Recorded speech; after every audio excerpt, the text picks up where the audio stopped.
Kumasi Asante Kotoko Nations. A very difficult game for Asante Kotoko. On a normal day, in Kabeka to Kumasi Asante Kotoko, your favorite. But Nations since Oba Ghana Premier League, Ken Kotoko and share that. On the Kumasi Asante Kotoko Shia, Anya Durano Ashe Kotoko. Last season, Ashe Kotoko home and away 2-0 Mienu. The only winner Kotoko Ashe was in an FA Cup game. 4-2 of Baba Sports Stadium, not in the Ghana Premier League. And when Nations are this time around performance and they start league and share down Koye, they've only won one game our channel against Swadru All Blacks.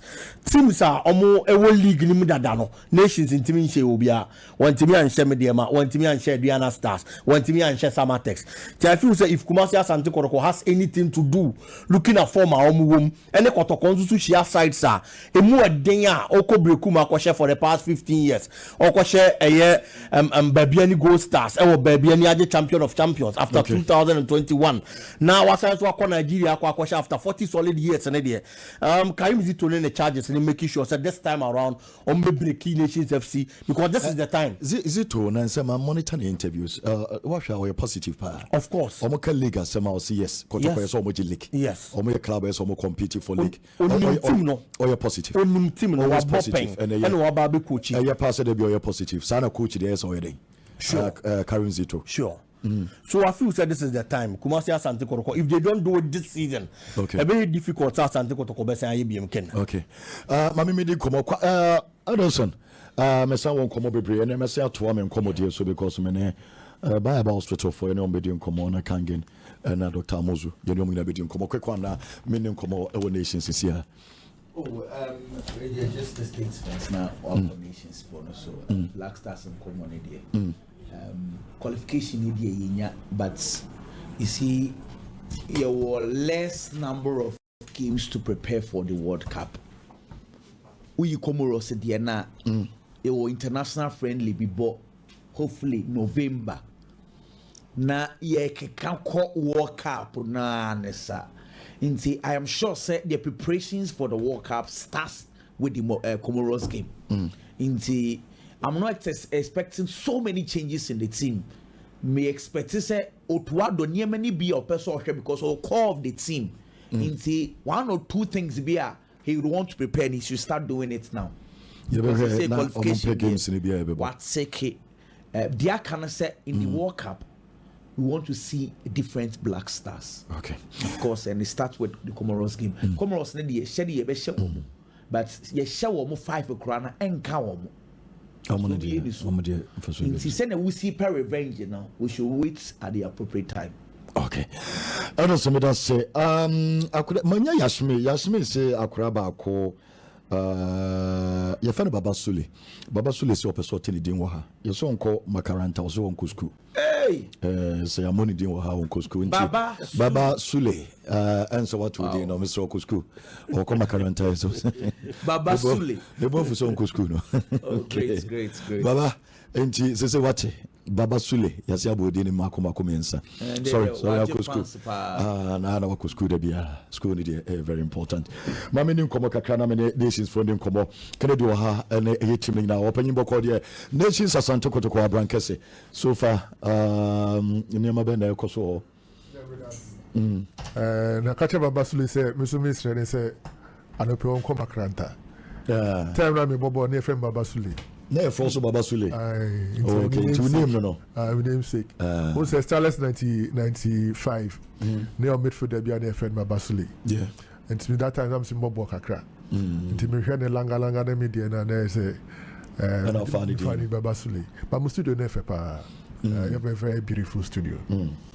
And to be so about Nations Kotoko there. The year now no the same to me say ABM. I say million me dey say name Biggie. Biggie so familiar so the me fan is cash so abentu hapa and enka disimitu and enka momo kakri su ni ade but fan is until they see last season no. So last season bomb home and away. Part two rounds.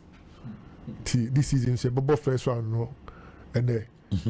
Na second round no yasa dey be show mo Kotoko home and away. Home and away so that 2-2 and almost share mo FA Cup. But mo share and almost I say FA Cup no almost share 4-2. On the that is our first season. Almost share 4-2. But that season the league near about 2-2 Abrankesi.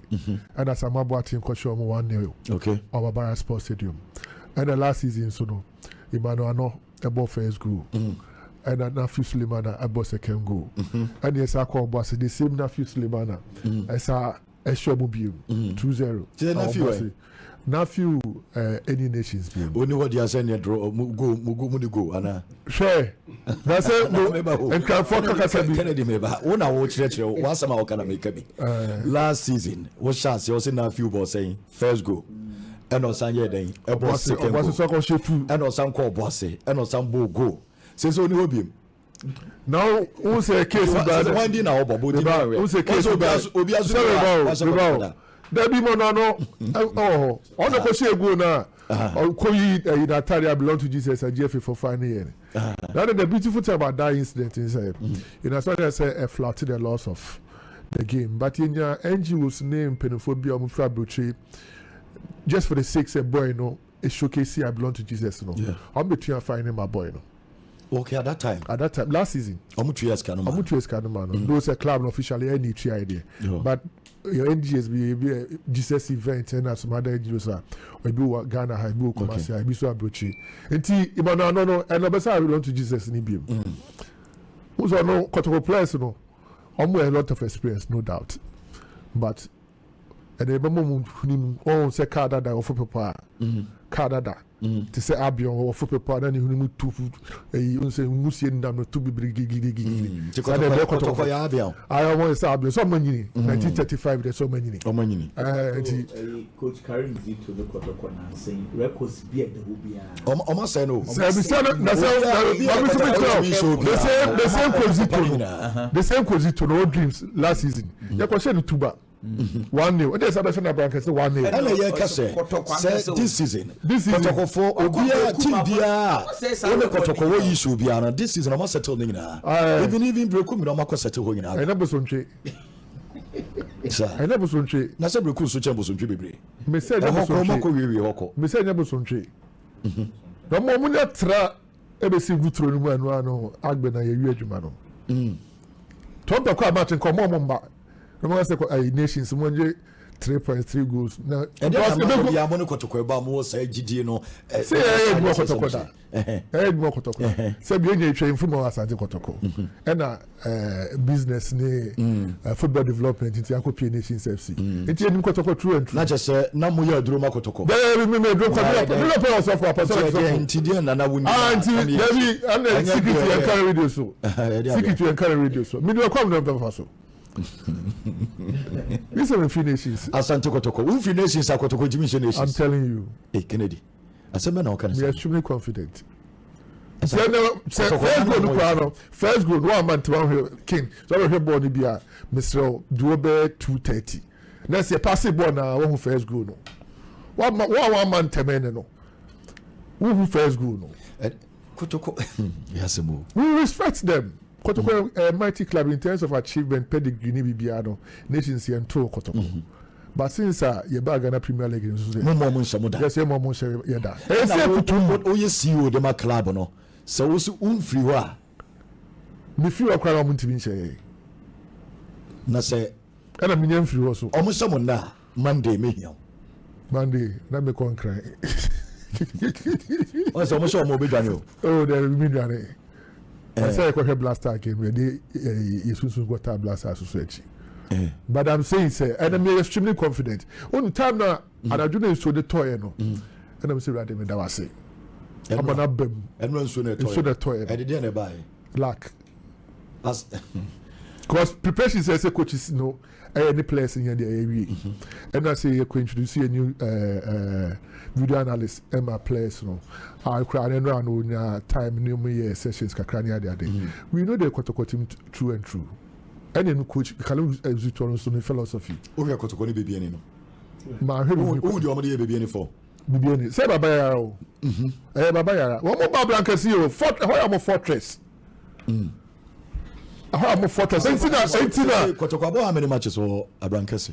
about 2 2 and I'm losing now I'm about drop I'm about drop and send you home be asa there be no some about can be am ken about can be am consider 2 first game na your boy na your board draw 2-2 no so I'm consider 2 and the last season ba am saji 2 and they show mu 2 your board 2-2 no your baba ya dey be show mu 1-0 say chairman Solone Christopher Demenya omodwuma na omo ye no Demenya modwuma omo ye na omo no ma bia ntu o watima for and ma bia ntu abrakese ne I'm telling you how is on ade ba ko a boy so pa say unso no a prayer grounds near more power ti dan ko apart from yeso ye hum na fam no dan ko pa so tumi so that is what they are nti ahoma anoma bia me se chema so le ne abranoma bia ntu mo forget am pe ko amudu ayi baba fo yi bi ho am de abranoma na mo na om se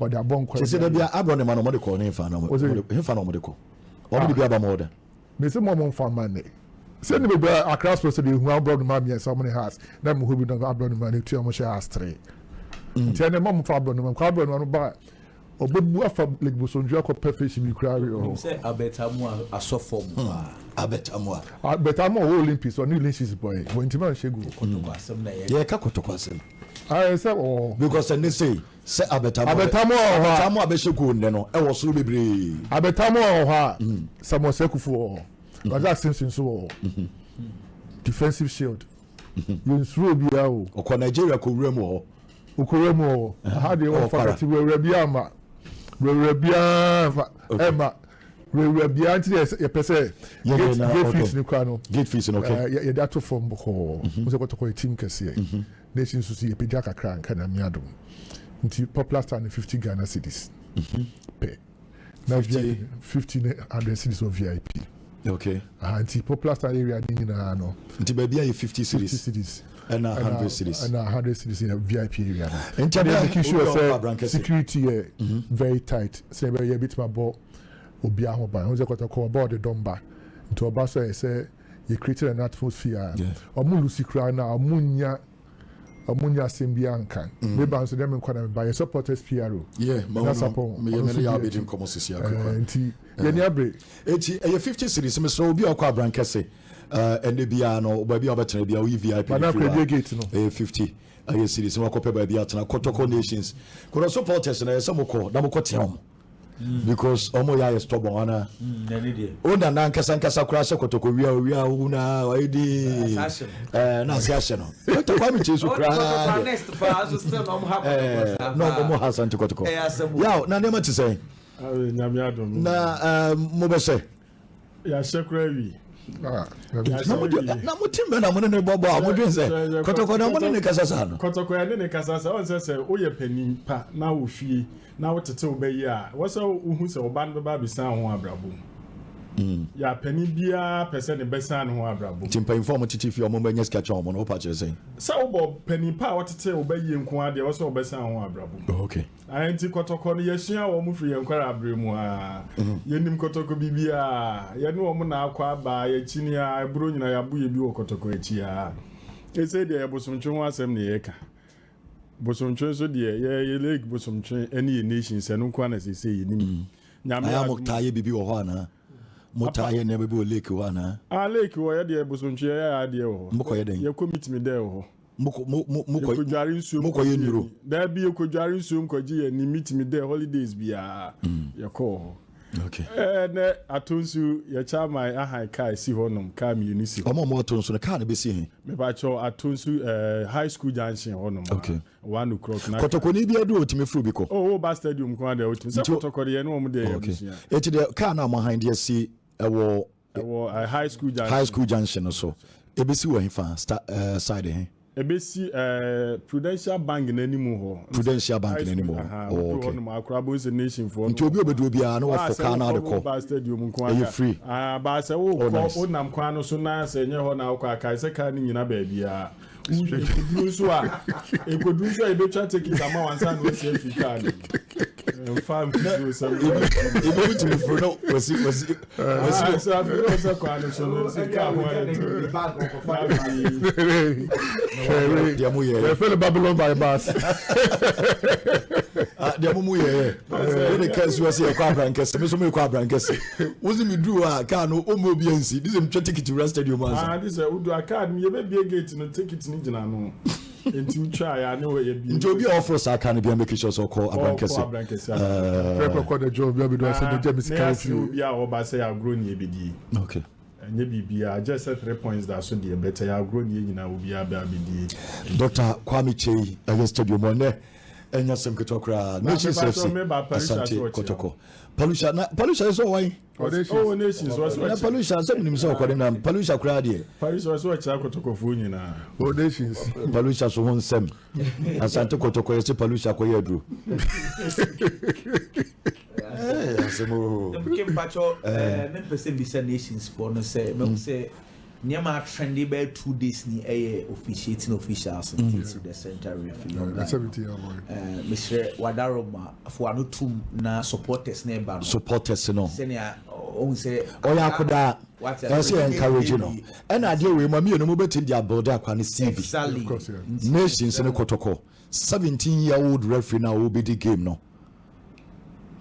Oni oye akra de ya kire no de be yeden o de be yadwuma obetimi ase aye mistake e wo game ni mama na yeden ayeye two teams no monfan board sa akra no ne bibia ne CV ne bibia mama game ne yeden enye easy man no mo say players ne be normally say e man idea say wa ro mo ana omonta ana omo obey the game so omo hwe no ma bebre very good omo cho omo boma no but this is a 17-year-old boy Oba be history of Ghana in our Premier League. Can make him easy. This guy can make him exactly.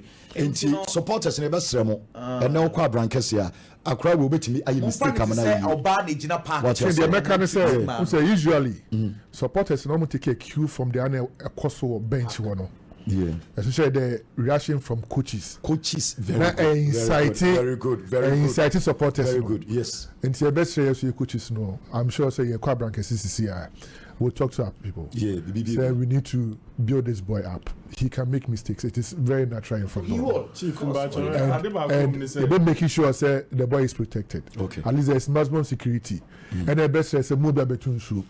So say security for police. And for the tattoo so. And the say you can support tattoo so. For the tattoo so who can so who back. Oh say and you tell no we am tattoo so. Na no Kotoko be to so could and I want to make asem na. Oh there be so we can go for be to seat.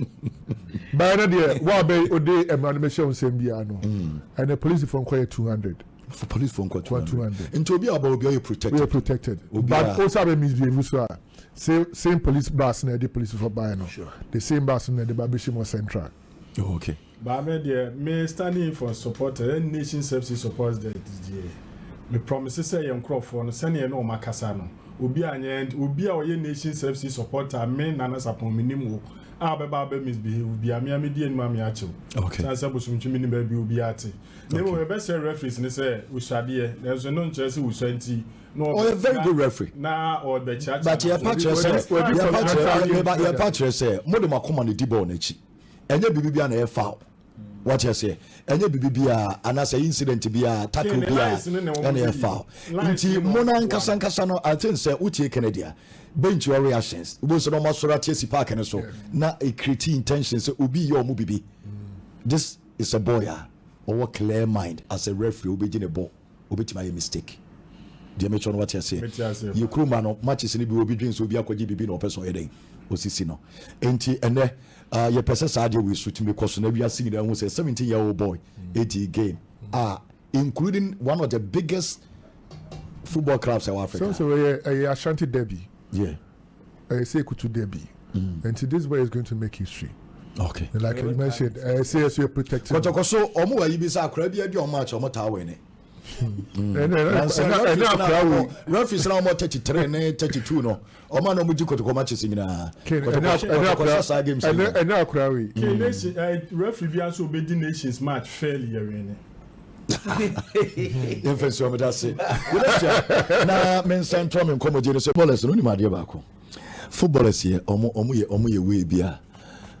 Se wo ball no bi ade ba ko a wo hu ne se player won't in the crowd unpassable man unpassable man unjin in the on time person passable man there be a be no 10 obe no 10 enti the one must bobo no man we chire no omojini di pa when se salisu ni jiku epe ombeba ma no mabiem enti se so de Benjamin dey say what it one thing I remember very well and he did one come first time I'm friend Benjamin Asari and they say na the ball playing skills na were from na possible na say na you so kakra is pitch no cry be a Ghana pitch no so no e be a problem and into no on time yes sir because that time no na how to fuck table ball ni simu pa me kasa nyame no munyam second I see a lot of improvements boy no the ball playing dancing that's when your confidence or possible ni ye or keke boa so you clearly see say a goalkeeper or you're willing to learn when we saw one case was short foot and the short force no so no what do I do because they say football no aside the match ball playing na back home and what the account you see so far but you say yeah so far so good Kwame Remu kakra Kotoko so Nations FC our brankers obona Asante Kotoko game no you be di won komo kakra because Kotoko Nations omunwa keto na oh yeah okay yeah ba be say game no so but Kwame Remu kakra bi mai na ye nhwe Blasters na kakra na big game na me say chipping Benjamin Asari de ne kitwa bi kim say oh baby out na utu na akọ baby foforo na ọma akọto ọmọ no ọmọ de ọdọ ejos utimi settle very well so uti baby na utu na akọ baby foforo a ọma oni ọmọ kwa akọtena ne so ọmọ de ọdọ etimi ejiwa utimi adapt settle very well enu bi na ye Benjamin Asari wo ye Blasters no from first day I to yensa e friend or the senior national team no how our players omuwo mu dada no etimi accept no etimi edi odo ehia no ama na etimi accept over you as say o hwe how otimi ene eye senior players ni old players o match or Blasters ni etimi enante ahun say bibia che say unity bi e wo ho so I think say very good for Benjamin Asari but ken nyame adoma kwasi ada game no me game we edamakoma so pa okay me di tumu say ya qualify do say e was say your official Yakoba said again yes nemu omo wo nkofo no we Comoros phone. Mentel omo we. Well, me cry. Ba we so nkofo we pa nti entimi mfa mo mfa kwa mbia so. And ne was here na Sunday no. I was here Tion. Comoros. I was here Tion. That is obenya omo ndom na ayi. Omo ko 9 club. Edi ye kwotena 9 club o. Egu Ghana for ye ni mase. I was here Tion, okay. Because we say Comoros akwa country ba akwa 4 times na ni o mehia no. You can call ball draw back could be away. That was 2015. And ye be show mo e Barbara Sports Stadium 2-0 Abraham Grant time. By any omo last two no. And no na ye call African Cup of Nations a wo Comoros akra ketwa. Ghana bo first game lose against Morocco. Your second game ya draw. Ye win against Comoros. And am referee abona ben say wa pon game no. Na mo Comoros for kwa kwechisi referee say monti ase say omo ko she Ghana na referee na pon. But most games na no about the here no ma share because World Cup qualifier o ma share say omo nkwa na share qualify see omo nkwa na team share qualify see and omo yiye free mu e wo Nations Cup nti ye ni omo last 2 games no and e wo say nyam work na ye tie omo and na the kunti American me person game na ba akọ no ye be ni say ya qualify we me expect Blasters menya a strong lineup. Performance our Modimaye or Central African Republic, you benya the same performance. Na good results because Oma Eddie Anyam was Sunday in Pababa Stadium. Se nipa be good stadium na omo hwe ball na results ni good, performance ni good a. Esa bring the love ni bi. Esa ma nipa se nya gidie wo Blasters ni. Enti me pese e ba ko hwe Blasters e be ni say as a qualify we performance na ko ye bibia wo. Ye bobo ni ye ni e hye ni ye a. E be sa ma gidie ni odosonko na saba. Na Comoros for ni asati omo. Okay. Enti ani ade nyame pa. Big if I can be brother na Nations for nim komosisi na. Concerning the Black Stars game, I think say one game Duni already done. But opponent no and I know was caused to settle. And see Ghana for and sign off on a note, which is the Black Stars players. And for the Ginger supporters, and then after World Cup.